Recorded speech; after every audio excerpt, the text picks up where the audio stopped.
Okay, so I did a little digging about Google Hangouts versus Google Meet, and I'm actually going to start using Google Meet because as of a couple days ago, you can have up to 100 participants, which more than satisfies the number of kids in our class, but it's the exact same format as a Google Hangout.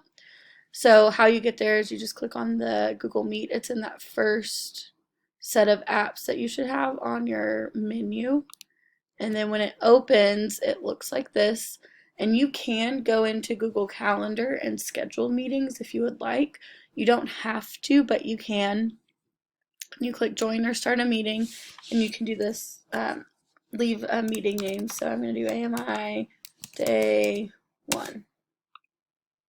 Continue. And then it opens this, and you can sit here waiting for everyone before you start, or you can just go ahead and start. And if you go ahead and start, you click join meeting, and then it opens up this. If you would like to invite kids and not schedule ahead, you can click the joining info and then send that off. It can only be used within Rogers Public Schools, so the dial-in may not work ideally, but they could use it. Let's say if they just have a phone, they can definitely do that as well. Or you can add people directly, so their email. And I would probably have if you have an email list of your class, that might be easiest just to copy and paste into the add people, and then you just kind of see who's available. And so after they join, you can do a regular presentation just like you would, teach like this, and you can see me. Or if you would like to have a Google slide, you can click present now and then click on a window. Right now, the only one I have open is this Meet app. But if I had something else, like let's say I open, slides and have, it's taking its time, numberless word problems. We'll open that guy, and I'll click present on this one, so it's full screen, and then you click present. Oh, just kidding, I don't want to click present.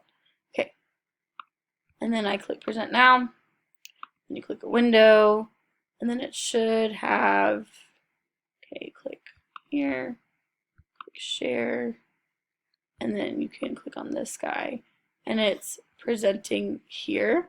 And you could go through the different things that are on there. So if you go back on here, it says you're presenting to everyone, and so whatever's on your window, it should be open. It's my mom, sorry. It should be open to everyone, so they'll see, and then when you're done, you just click stop presenting.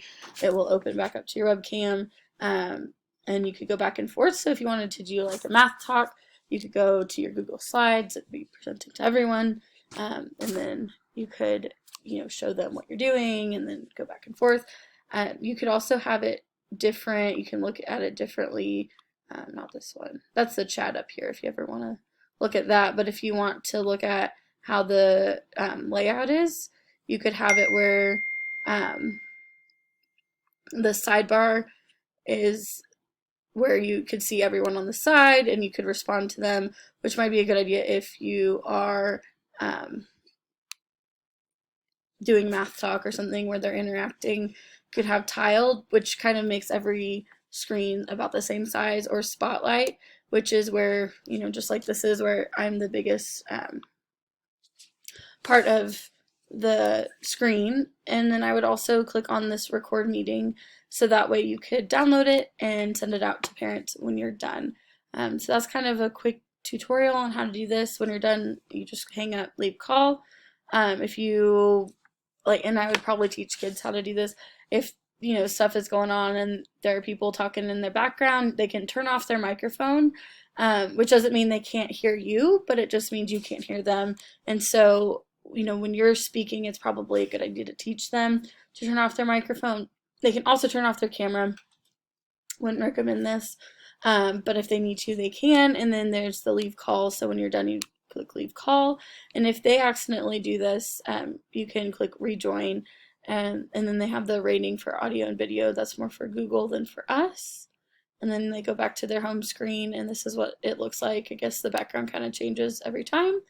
But that's pretty much it. You have your different settings for your audio and video. So if for some reason they have more than one camera or more than one microphone, they can